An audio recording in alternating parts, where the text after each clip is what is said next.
একজন ফল বিক্রেতা 90 টাকা ডজন ধরে 100টি লেবু কেনে, কিন্তু 10টি লেবু পচে গেল, বাকি লেবু 150 টাকা ডজন ধরে বিক্রি করলে তার শতকরা কত লাভ থাকবে?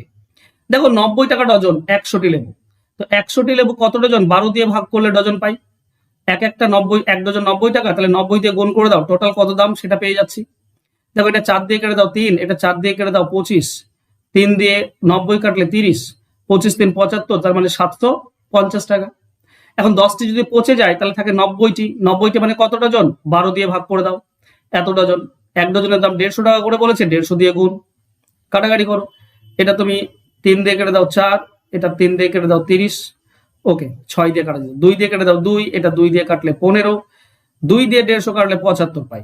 ওকে, তাহলে কি হচ্ছে? 15 5 75, 5 7 থাকে, 15 7 105 আর 7 112, তার মানে 1125 টাকা। লাভ কত হচ্ছে? লাভ হচ্ছে 375 টাকা লাভ। তাহলে 375 টাকা কোথায় লাভ? 750 টাকাতে, কারণ ক্রয় মূল্য তো 750, 750 টাকাতে লাভ হচ্ছে 375 টাকা। তাহলে 100তে কত? 375 750, 2 দিয়ে কাটে, 2 আর 100 কাটো 50 দিয়ে, তার মানে 50% লাভ। এটাই হবে সঠিক উত্তর, অ্যান্সার হবে অপশন বি। আশা করছি ভালো লেগেছে, ভালো লাগলে অবশ্যই লাইক কমেন্ট